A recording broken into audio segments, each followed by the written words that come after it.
नमस्कार। आकाशवाणी से प्रस्तुत है समाचार प्रभात।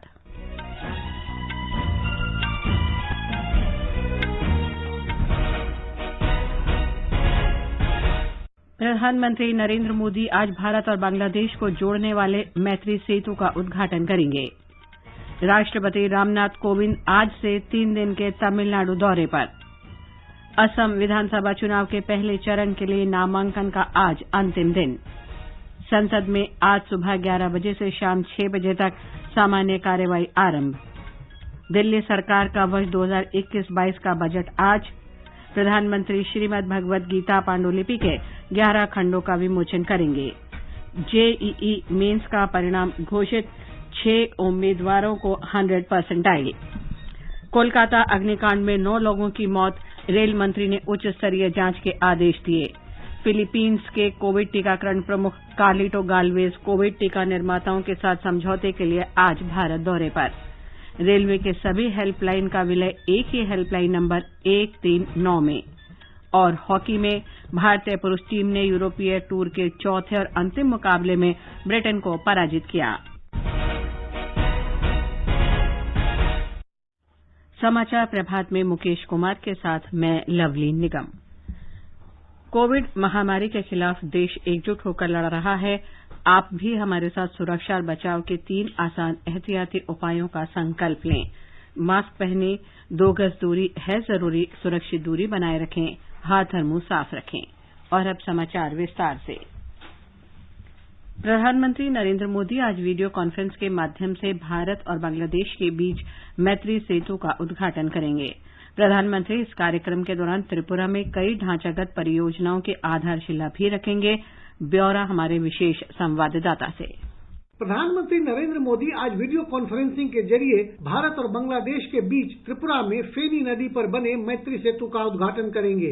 इसके अलावा वे कई अन्य परियोजनाओं का भी उद्घाटन करेंगे और नई योजनाओं का शिलान्यास करेंगे। फेनी नदी पर बने इस पुल के उद्घाटन के साथ ही भारत के उत्तर पश्चिमी राज्यों तथा बांग्लादेश के बीच यातायात को तेजी से बढ़ावा मिलेगा। मैत्री सेतु त्रिपुरा के सबरूम को बांग्लादेश के रामगढ़ से जोड़ेगा, जिसके कारण त्रिपुरा बांग्लादेश के चट्टोग्राम बंदरगाह से सीधा जुड़ जाएगा, जो सबरूम से केवल 80 किलोमीटर की दूरी पर है। 1.9 किलोमीटर लंबे इस सेतु का निर्माण national highways and infrastructure development corporation कर रहा है। परियोजना की लागत 133 करोड़ रुपए है। प्रधानमंत्री आज सबरूम में एक इंटीग्रेटेड चेक पोस्ट की आधारशिला भी रखेंगे।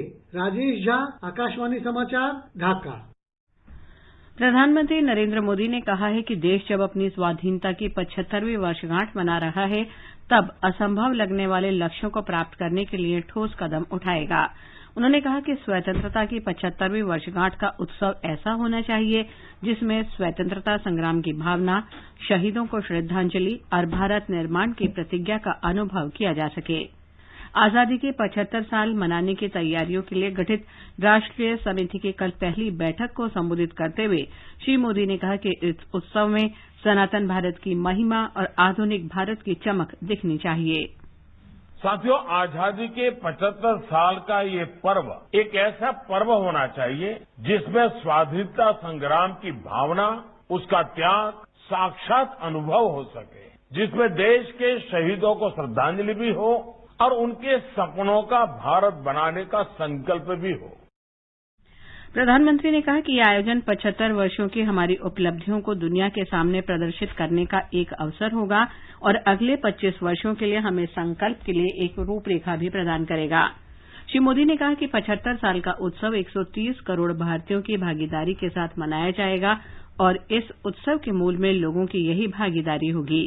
इसमें 130 करोड़ देशवासियों की भावनाओं, सुझावों और आकांक्षाओं को शामिल किया जाएगा। उन्होंने बताया कि 75 साल के उत्सव के लिए 5 स्तंभ तय किए गए हैं। ये स्तंभ स्वतंत्रता संग्राम, विचार, उपलब्धियां, कार्य और समाधान हैं। प्रधानमंत्री ने कहा कि देश आजादी के 75 साल के अवसर पर भव्यता और उत्साह के साथ मनाएगा। 75 साल का अवसर अब दूर नहीं है। हम सब इसके स्वागत में खड़े हैं। ये वर्ष जितना ऐतिहासिक है, जितना गौरवशाली है, देश के लिए जितना महत्वपूर्ण है, देश इसे उतनी ही भव्यता, उत्साह के साथ मनाएगा। ये हमारा सौभाग्य है कि समय ने देश ने इस अमृत महोत्सव को साकार करने की जिम्मेदारी हम सबको दी है।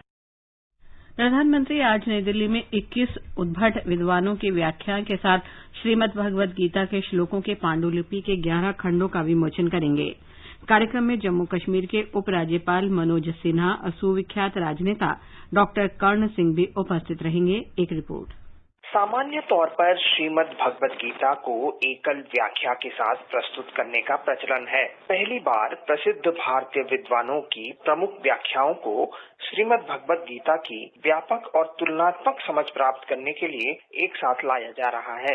धर्मार्थ ट्रस्ट द्वारा प्रकाशित पांडुलिपि असाधारण विविधता और भारतीय सुलेख की सूक्ष्मता के साथ तैयार की गई है, जिसमें संकर भाष्य से लेकर भाषानुवाद तक को शामिल किया गया है। अनुपम मिश्र, आकाशवाणी समाचार, दिल्ली। राष्ट्रपति रामनाथ कोविंद आज से 3 दिन के दौरे पर तमिलनाडु जा रहे हैं। श्री कोविंद आज तिरुवल्लुवर विश्वविद्यालय के 16वें वार्षिक दीक्षांत समारोह में शामिल होंगे। राष्ट्रपति कल चेन्नई में अन्ना विश्वविद्यालय के 41वें दीक्षांत समारोह में भी भाग लेंगे। असम विधानसभा चुनाव के पहले चरण के लिए नामांकन पत्र दाखिल करने का आज अंतिम दिन है। अब तक 52 उम्मीदवारों ने नामांकन पत्र दाखिल किए हैं। इस चरण में विधानसभा की 47 सीटों पर इस महीने की 27 तारीख को मतदान होगा। हमारे संवाददाता ने बताया है कि मुख्यमंत्री सर्बानंद सोनोवाल आज माजुली में नामांकन पत्र दाखिल करेंगे। पार्टी के वरिष्ठ नेता और केंद्रीय मंत्री डॉक्टर जितेंद्र सिंह, असम गण परिषद के अध्यक्ष अतुल बोरा आज नामांकन दाखिल प्रक्रिया में श्री सोनोवाल के साथ रहेंगे। प्रदेश कांग्रेस अध्यक्ष रिपुन बोरा ने कल गोहपुर से अपना नामांकन जमा किया। असम गण परिषद के अध्यक्ष अतुल बोरा और कार्यकारी अध्यक्ष केशव महंत ने भी नामांकन पत्र जमा किया। इसके अलावा राइजोर दल के नेता अखिल गगई ने भी गुवाहाटी मेडिकल कॉलेज और अस्पताल से नामांकन दाखिल किया है। जोरहाट से भाजपा के वरिष्ठ नेता और विधानसभा के अध्यक्ष हितेंद्र नाथ गोस्वामी, बेहाली से प्रदेश के वरिष्ठ मंत्री रंजीत दत्ता और ढकुआखाना से मंत्री नव कुमार दोले ने भी नामांकन दाखिल किया। मानस प्रतिम शर्मा, आकाशवाणी समाचार, गुवाहाटी। केरल में होने वाले विधानसभा चुनाव के लिए मतदाता सूची में नाम जोड़ने का आज अंतिम दिन है। शामिल किए गए नए नामों की पूरक सूची जारी की जाएगी। 1 जनवरी 2021 तक 18 वर्ष की आयु का कोई भी नागरिक अपना नाम मतदाता सूची में जुड़वा सकता है। नाम चुनाव आयोग की वेबसाइट www.voterportal.eci.in के माध्यम से जोड़ा जा सकता है। इसके लिए वोटर हेल्पलाइन का भी उपयोग किया जा सकता है। मतदाता केरल सरकार की वेबसाइट पर भी अपना नाम देख सकते हैं। केरल में विधानसभा चुनाव में केवल 1 महीना बाकी है। प्रमुख राजनीतिक दलों के बीच प्रत्याशियों के चयन और सीट बंटवारे को लेकर चर्चा अंतिम चरण में है। हमारे संवाददाता ने बताया कि वाम मोर्चे में सीट बंटवारे को लेकर बातचीत अंतिम दौर में है। सीपीएम और सीपीआई उम्मीदवारों के चयन में लगी हुई है। वहीं संयुक्त मोर्चा में सीट बंटवारे का काम लगभग पूरा हो गया है। केंद्रीय नेतृत्व की मंजूरी मिलने के बाद ही कांग्रेस उम्मीदवारों के नामों की घोषणा की जाएगी। राष्ट्रीय जनतांत्रिक गठबंधन में सीट बंटवारा लगभग पूरा हो गया है और उम्मीदवारों की सूची शीघ्र ही जारी की जाएगी। पश्चिम बंगाल में विधानसभा चुनाव के पहले तृणमूल कांग्रेस के 5 निवर्तमान विधायक भारतीय जनता पार्टी में शामिल हो गए हैं। इनमें विधानसभा की पूर्व उपाध्यक्ष सोनाली गुहा, रविन्द्रनाथ भट्टाचार्य, जाटू लाहिड़ी, शीतल सरदार और दीपेंदु विश्वास शामिल हैं। इन सभी विधायकों ने कोलकाता में पार्टी के प्रदेश अध्यक्ष दिलीप घोष की मौजूदगी में भाजपा की सदस्यता ग्रहण की। तृणमूल कांग्रेस प्रमुख ममता बनर्जी ने इन 5 को इस बार विधानसभा चुनाव के लिए टिकट नहीं दिया था। दिल्ली विधानसभा का बजट सत्र कल उपराज्यपाल अनिल बैजल के अभिभाषण के साथ शुरू हुआ। वित्त मंत्रालय का कार्य देख रहे उप मुख्यमंत्री मनीष सिसोदिया ने विधानसभा में दिल्ली का आर्थिक सर्वेक्षण और बजट की अद्यतन स्थिति का विवरण पेश किया। श्री सिसोदिया आज विधानसभा में बजट पेश करेंगे। दिल्ली का बजट सत्र इस महीने की 16 तारीख तक चलेगा। संसद में आज सुबह 11 बजे से शाम 6 बजे तक सामान्य कार्यवाही होगी। लोकसभा में आज वर्ष 2021-22 के लिए रेल मंत्रालय के अनुदान मांगों पर चर्चा और मतदान होगा। राष्ट्रीय राजधानी क्षेत्र दिल्ली विनिमय विशेष प्रावधान द्वितीय संशोधन विधेयक 2021 और संविधान अनुसूचित जाति आदेश संशोधन विधेयक 2021 भी चर्चा के लिए सूचीबद्ध है। राज्यसभा में मध्यस्थता संशोधन विधेयक 2021 और राष्ट्रीय खाद्य प्रौद्योगिकी संस्थान उद्यमिता और प्रबंधन विधेयक 2019 पर विचार होगा। पेट्रोलियम मंत्री धर्मेंद्र प्रधान ने कहा है कि सरकार द्वारा पेट्रोल और डीजल की कीमतों को बाजार आधारित बनाया गया है। सार्वजनिक क्षेत्र की तेल विपणन कंपनियां पेट्रोल और डीजल की कीमतों के बारे में उनके अंतर्राष्ट्रीय उत्पाद मूल्यों, विनिमय दर, कर प्रणाली, घरेलू ढुलाई और अन्य लागत के अनुसार निर्णय लेती हैं। लोकसभा में एक प्रश्न के लिखित उत्तर में श्री प्रधान ने कहा कि देश में पेट्रोलियम उत्पादों के मूल्य अंतर्राष्ट्रीय बाजार में उत्पाद मूल्य से जुड़े हैं। उन्होंने कहा कि विभिन्न देशों में वहां की सरकार की नीतियों के अनुसार पेट्रोल और अन्य ईंधनों पर लगने वाले करों में समय समय पर बदलाव होता है। केंद्रीय मंत्री ने कहा कि मौजूदा वित्तीय स्थिति को ध्यान में रखते हुए बुनियादी ढांचे और अन्य विकासपरक मदों के लिए धन जुटाने और केंद्र तथा राज्य स्तर पर बजटीय आवश्यकताएं पूरी करने के लिए कर लगाए गए हैं। केंद्रीय वित्त राज्य मंत्री अनुराग ठाकुर ने स्पष्ट किया है कि सरकार द्वारा सार्वजनिक क्षेत्र के बैंकों के लिए कोई समान उत्तरदायित्व संहिता नहीं बनाई जा रही है।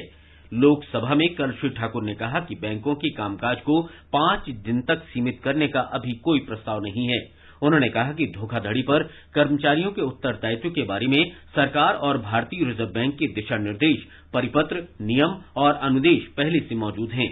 वित्त राज्य मंत्री ने कहा कि इलेक्ट्रॉनिक और सूचना प्रौद्योगिकी मंत्रालय ने सूचित किया है कि धोखाधड़ी संबंधी गतिविधियां रोकने के लिए उसने आईटी अधिनियम 2000 के तहत 27 ऋण देने वाले ऐप को प्रतिबंधित कर दिया है। आगे बढ़ने से पहले एक नजर मुख्य समाचारों पर।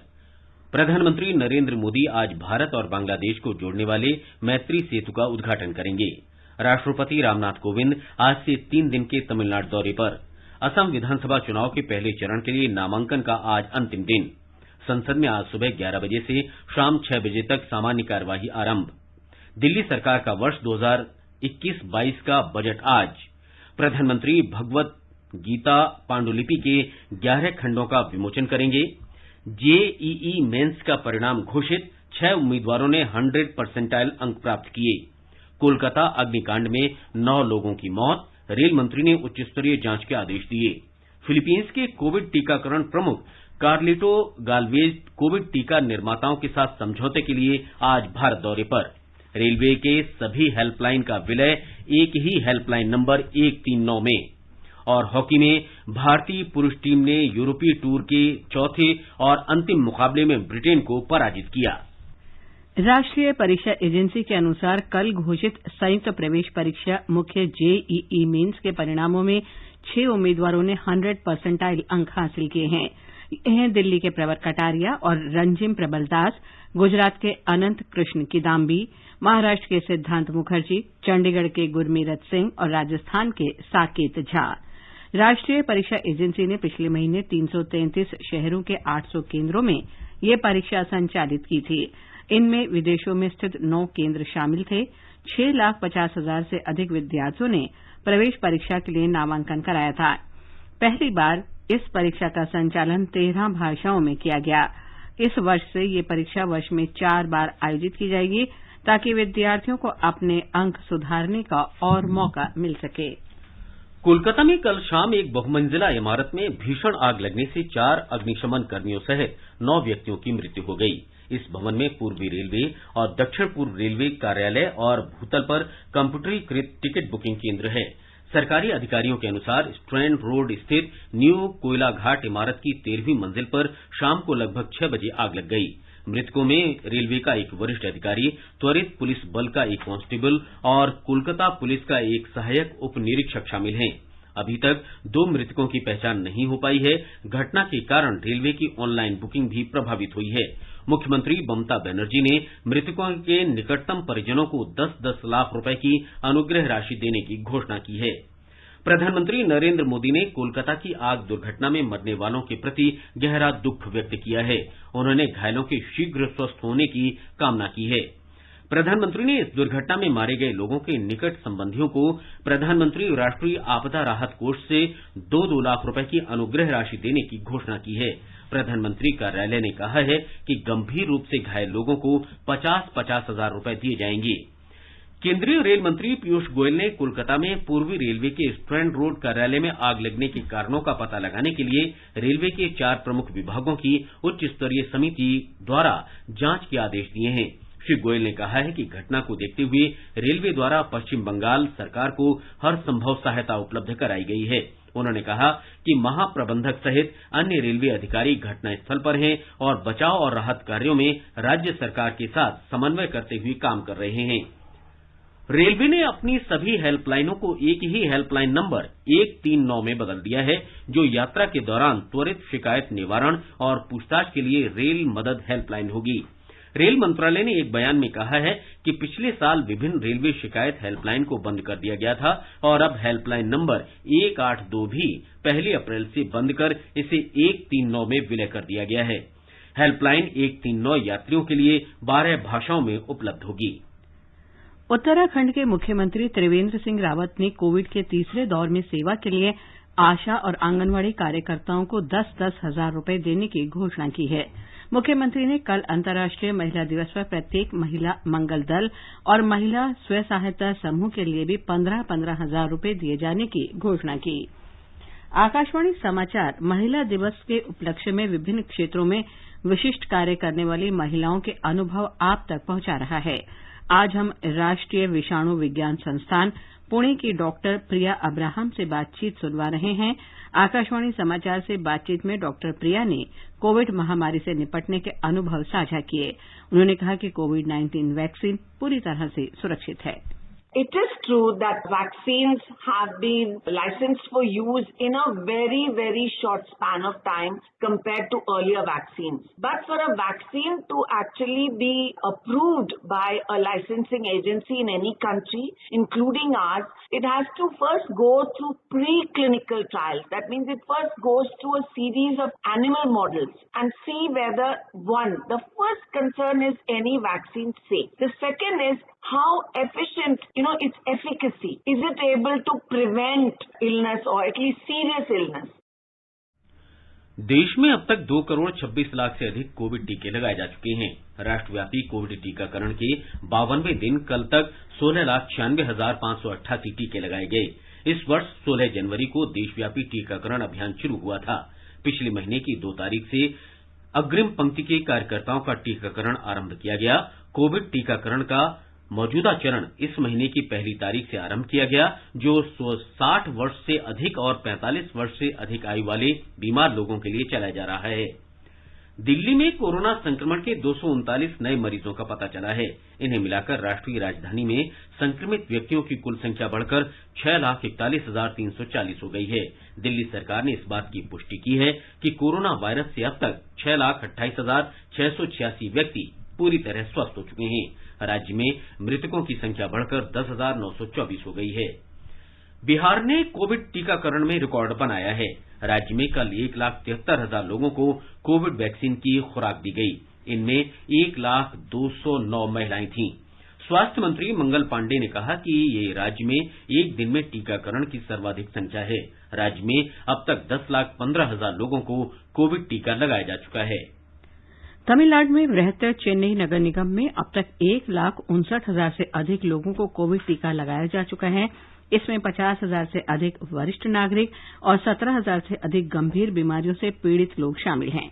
इसके अलावा अग्रिम पंक्ति के कार्यकर्ता भी शामिल हैं।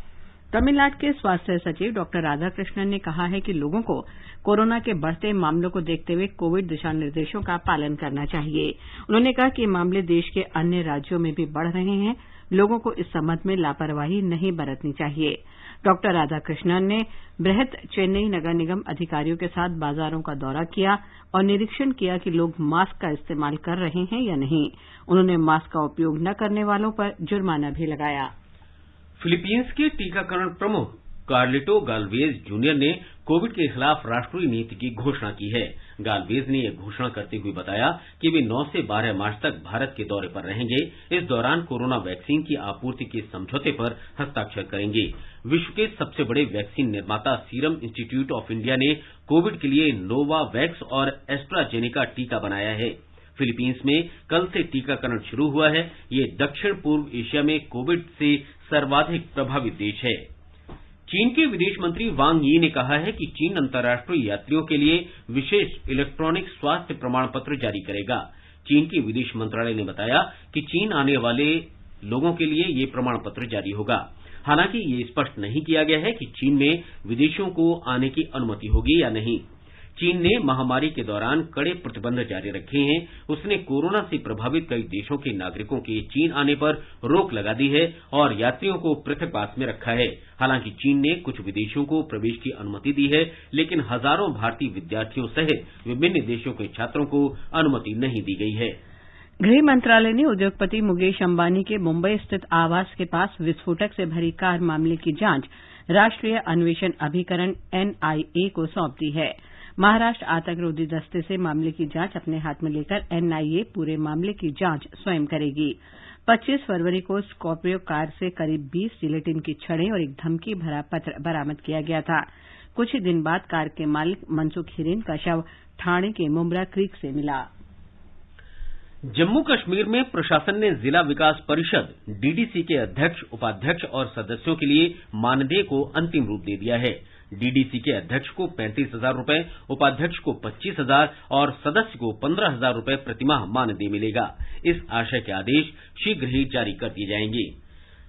प्रशासन ने जम्मू कश्मीर में जिला विकास परिषद डीडीसी के अध्यक्ष को प्रशासनिक सचिव और पुलिस महानिरीक्षक आईजीपी के समकक्ष रखने वाले पूर्ववर्ती नियम को संशोधित कर दिया है। डीडीसी के अध्यक्ष को प्रशासनिक सचिव, संभागीय आयुक्त या आईजीपी, भारत सरकार के संयुक्त सचिव और समकक्ष रैंक के अधिकारियों, मेजर जनरल या समकक्ष रैंक के अधिकारियों के बराबर रखा गया है। पूर्ववर्ती नियम के अनुसार डीडीसी के उपाध्यक्ष को क्रम संख्या 27 पर रखा गया है, जो राज्य और केंद्र शासित प्रदेशों के विश्वविद्यालयों के कुलपतियों के समकक्ष है। पहले के वारंट के अनुसार डीडीसी सदस्य ब्लॉक विकास परिषद अध्यक्ष, नगर पालिका परिषद और नगर पालिका के अध्यक्ष, सत्र न्यायाधीश, ब्रिगेडियर रैंक के अधिकारियों और समकक्ष विभागों के प्रमुख को जिले के प्रमुख के साथ सूची में क्रम संख्या 28 पर रखा गया था।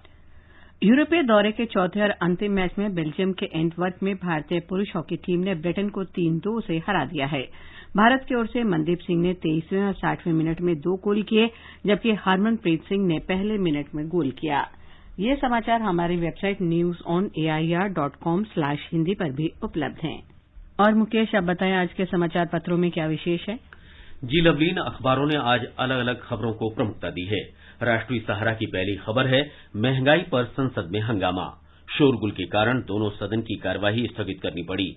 दैनिक ट्रिब्यून कहता है, आज से सामान्य समय पर होगी बैठक। हिंदुस्तान की पहली खबर है, बाटला हाउस मुठभेड़ का आतंकी दोषी करार, 15 मार्च को सुनाई जाएगी सजा। अमर उजाला ने उच्चतम न्यायालय के इस वक्तव्य को प्रमुखता से दिया है कि मौलिक अधिकारों की रक्षा का जिम्मा निचली अदालतों का भी। पत्र आगे लिखता है, सुप्रीम कोर्ट ने कहा, शुरुआत में ही बंद हो न सुने जाने लायक मामले। प्रधानमंत्री नरेंद्र मोदी का ये कहना कि आजादी के 75वें साल में असंभव लक्ष्यों को लेकर भी हम आगे बढ़ेंगे, दैनिक जागरण सहित अखबारों में है। राष्ट्रीय सहारा ने प्रधानमंत्री के इन शब्दों को दिया है, जन भागीदारी हो मूल भावना। दिल्ली सरकार की तरफ से पहली बार डिजिटल तरीके से आम बजट पेश किए जाने को दैनिक जागरण सहित सभी अखबारों ने दिया है। अमर उजाला ने कल महिला दिवस पर दिल्ली से बरेली की पहली उड़ान के लिए महिला क्रू का नेतृत्व करने वाली कैप्टन उर्मिला यादव का चित्र देते हुए लिखा है, शुभारंभ। पत्र की अगली खबर है, 24 साल बाद युद्धपोतों पर महिला अफसरों की तैनाती। राजस्थान पत्रिका की सुर्खी है, महिला दिवस पर पैसेंजर ट्रेन चलाने से लेकर रेलवे प्रोटेक्शन फोर्स तक कई रूपों में दिखी नारी शक्ति। हिंदुस्तान की खबर है, वर्ष 2014 से लेकर अभी तक प्रदूषण के स्तर में लगातार गिरावट आ रही है। पत्र लिखता है, कोरोना के दौरान लॉकडाउन में इंसानी गतिविधियां ठप रहने से हुआ सुधार। और अंत में मुख्य समाचार एक बार फिर। प्रधानमंत्री नरेंद्र मोदी आज भारत और बांग्लादेश को जोड़ने वाले मैत्री सेतु का उद्घाटन करेंगे। राष्ट्रपति रामनाथ कोविंद आज से 3 दिन के तमिलनाडु दौरे पर।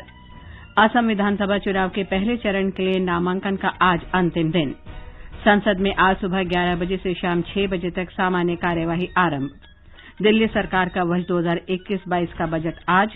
प्रधानमंत्री श्रीमद् भगवद गीता पांडुलिपि के 11 खंडों का विमोचन करेंगे। जेईई मेंस का परिणाम घोषित, 6 उम्मीदवारों ने 100% अंक प्राप्त किए। कोलकाता अग्निकांड में 9 लोगों की मौत, रेल मंत्री ने उच्च स्तरीय जांच के आदेश दिए। फिलीपींस के कोविड टीकाकरण प्रमुख कार्लिटो गाल्वेज कोविड टीका निर्माताओं के साथ समझौते के लिए आज भारत दौरे पर। रेलवे के सभी हेल्पलाइन का विलय एक ही हेल्पलाइन नंबर 139 में। और हॉकी में भारतीय पुरुष टीम ने यूरोपीय दौरे के चौथे और अंतिम मुकाबले में ब्रिटेन को हराया। इसके साथ ही समाचार प्रभात का ये अंक समाप्त हुआ। नमस्कार।